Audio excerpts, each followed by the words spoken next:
기도하겠습니다. 하나님, 예수님의 죽으심과 부활하심을 우리가 먼저 어떤 환경 가운데서 더 확신하고 누리고 증거하는 전도 제자들 되게 해주옵소서. 오늘 말씀을 통해 복음에 대한 확신이 회복되는 시간이 되게 해주옵소서. 예수 그리스도의 이름으로 기도드립니다. 아멘. 오늘은 복음 편지 5번째 만남이 나는 왜 확신이 없는가입니다. 신앙생활하면서 하나님에 대한 복음에 대한 확신이 있느냐 없느냐가 아주 중요합니다. 확신이 없으면 사단에게 속게 되고요. 확신이 있으면 오히려 사단이 피합니다. 사람들이 왜 불신앙하고 인본주의 쓰는 이유는 뭐냐? 왜 상처받고 시험 드냐? 확신이 없기 때문에 그런 거예요. 오늘 여러분들이 확신이 회복되는 날이 되길 바라면서 첫 번째로 확신 없는 이유부터 알아야겠습니다. 왜 나는 신앙생활을 하면서 확신 없이 살아가느냐? 4가지 때문에 그렇습니다. 첫 번째는 구원받은 우리가 구원받은 자의 생명을 몰라서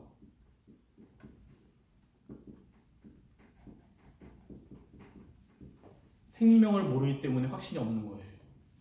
생명이 뭐냐면 길이요 진리요 생명 대신 예수님을 우리가 영접하면 그때부터 어떻게 되냐면 생명의 성령께서 저와 여러분 안에 내주하셔서 영원히 함께 하시는 것입니다. 이게 바로 생명입니다. 생명이 뭐냐면 예수 그리스도를 영접해서 하나님의 영이 성령이 우리 안에 영원히 함께 하시는 것. 이게 생명이에요. 고린도전서 3장 16절 너희가 하나님의 성전인 것과 하나님의 성령이 너희 안에 거하는 것을 알지 못하냐 그랬습니다. 이 생명을 여러분이 안다면 이게 믿어진다면 우리는 흔들리지 않는 확신 가진 자가 됩니다. 두 번째는 구원받은 자의 축복을 몰라서 그렇습니다. 구원받은 자의 축복을 모르면 확신 없이 살아가게 돼요. 구원받은 자의 축복은 크게 3가지입니다. 예수 그리스도를 믿고 구원받으면 과거의 문제로부터 완전히 해결됩니다.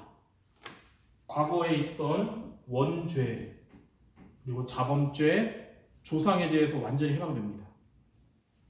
구원받은 자는 두 번째로 현재 문제에서 완전히 해결됩니다. 현재 문제 해결된다는 말은 현재 인간을 멸망시키려고 하는 사탄의 권세에서 완전히 해결된다는 거예요. 세 번째는 미래 문제에서 완전히 해결됩니다. 그 말은 이후에 영원한 천국에 가기 때문에 지옥 문제가 해결되는 것입니다. 구원받은 자의 축복은 뭐냐면 예수 그리스도를 믿으면 죄와 사탄과 지옥으로부터 완전히 해결되는 거예요. 이 사실을, 이 축복을 안다면 그때부터 확신을 갖게 됩니다. 세 번째는 구원받은 자의 특권을 몰라서 확신이 없는 겁니다. 구원받은 자의 특권은 무엇이냐? 주는 그리스도시요 살아계신 하나님의 아들이시라고 고백했을 때 첫 번째로 반석 위에 내 교회를 세우리라. 다시 말해서 복음 전파의 축복을, 이 특권을 아무나 주신 것이 아니라 주는 그리스도라고 고백한 자에게 하나님은 이 축복을, 특권을 주셨어요. 특별한 축복. 두 번째는 음부의 권세가 이기지 못하리라. 다시 말해서 사단의 권세가 결박되는 특권을 주셨습니다.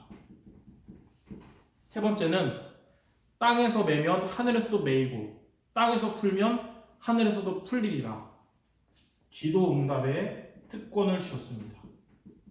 이게 바로 마태복음 16장 18절 19절에 나온 말씀들이에요. 주는 그리스도라고 고백한 베드로에게 하나님이 이 특권을 주셨듯이 하나님이 여러분에게 주신 이 특권을 여러분이 알고 사용한다면 확신을 갖게 되는 거예요. 마지막 4번째는 뭐냐면 구원받은 자의 삶의 방법을 몰라서 삶의 방법을 몰라서 확신이 없는 겁니다.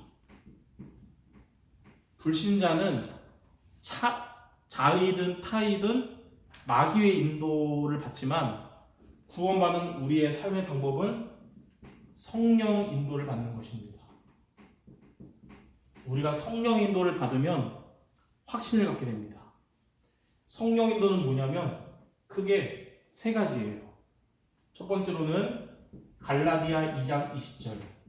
내가 그리스도와 함께 십자가에 못 박혔나니 내가 산 것이 아니고 내 안에 그리스도께서 사신 것이다. 다시 말해서 우리의 삶의 중심이 복음이 되는 겁니다. 자, 복음 중심의 삶이 성령 인도입니다.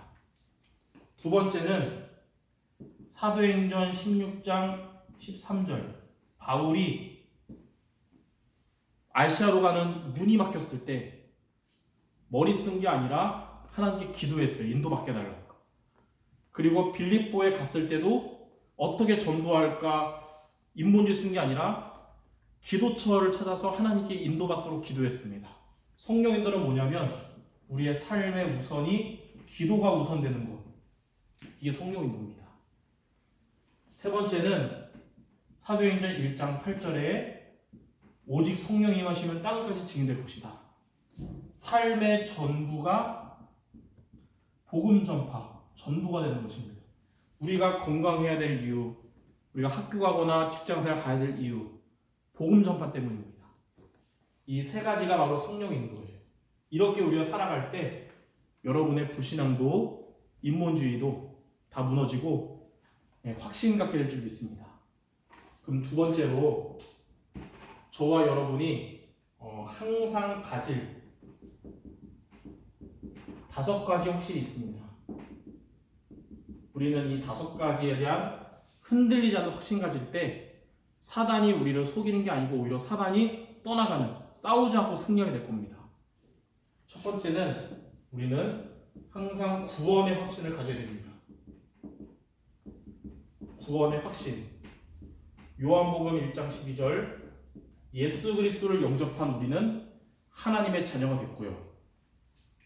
고린도전서 3장 16절. 하나님의 성령이 우리 안에 계시는 우리는 하나님의 성전이 됐습니다. 여기에 대한 확신을 갖기 바랍니다. 두 번째는 인도의 확신입니다. 자, 하나님의 자녀가 되면 요한복음 14장 26절에 성령께서 우리를 가르치시고 생각나게 하실 것이다. 잠언 3장 6절에는 너는 범사의 그를 인정해라. 범사의 하나님을 인정하면 그가 너의 갈 길을 지도해 주실 것이다 그랬습니다. 하나님은 여러분의 인생길을 인도해 주실 것입니다. 이 확신을 갖기 바랍니다. 세 번째는 승리의 확신입니다. 자, 예수 그리스도께서 사단의 권세를 깨뜨리셨는데 그 예수 그리스도를 영접한 우리에게 누가복음 10장 19절에 뱀과 전갈을 밟으며 원수의 모든 능력을 제어할 권능을 주셨다고 했습니다. 사단의 권세를 박살내신 예수 이름으로 여러분이 권세 기도하면 사단의 권세를 이길 수 있다는 승리의 확신을 갖기 바랍니다. 그래서 마귀와의 관계는 타협하지 말고 무조건 싸우기 바랍니다. 타협하면 무조건 지고 싸우면 무조건 이깁니다. 그래서 야고보서 4장 7절에 마귀를 대적하라. 그리하면 너희를 피하리라. 자, 네 번째는 기도 응답의 확신입니다. 하나님의 자녀는 하나님께 기도하면 하나님이 응답하십니다. 요한복음 14장 14절 내 이름으로 무엇이든지 내게 구하면 내가 시행하리라. 예수 이름으로 기도하면 하나님이 응답하십니다. 예레미야 33장 3절에는 너는 내게 부르짖으라. 내가 내게 응답하겠고 너가 알지 못하는 크고 은밀한 일을 너에게 보여주실 것이다. 하나님의 자녀는 하나님께 기도하면 하나님이 그 기도에 응답하십니다. 마지막 5번째는 사죄의 확신입니다. 죄 사함받는 확신이에요. 로마서 8장 2절에 예수 그리스도 안에 있는 생명의 성령의 법이 죄와 사망의 법에서 너를 해방했다 했습니다. 이미 우리가 예수 그리스도를 영접했을 때 모든 원죄, 자범죄, 조상의 죄 완전히 다 해방받았어요. 그리고 요한일서 1장 9절에 이제 우리가 해방받은 우리가 살아가면서 인간이기 때문에 실수할 수 있고 죄를 질 수 있거든요. 뭐라고 하냐면 만일 우리가 우리의 죄를 하나님께 자백하면 그는 미쁘시고 의로우사 우리 죄를 사하시고 모든 불의에서 우리를 깨끗게 하신다 했어요. 하나님 앞에 항상 진실되게 복음을 붙잡으면 주님은 우리의 미래의 모든 죄까지도 다 깨끗하게 하시는 겁니다. 자, 이렇게 5가지 확신을 갖는 여러분이 되면 사단에게 속는 인생이 아니라 싸우지 않고 승리하는 승리의 인생이 될 것입니다. 이 확신을 회복하는 모두가 되시기를 주님의 이름으로 축원합니다. 기도하겠습니다. 하나님, 확신 없이 살아가는 신자가 되지 않게 하시고 하나님 믿는 확신을 갖고 살아가면서 영적 싸움에도 승리하고 하나님의 뜻을 이루는 제자가 되게 하여 주시옵소서. 예수 그리스도의 이름으로 기도드립니다. 아멘.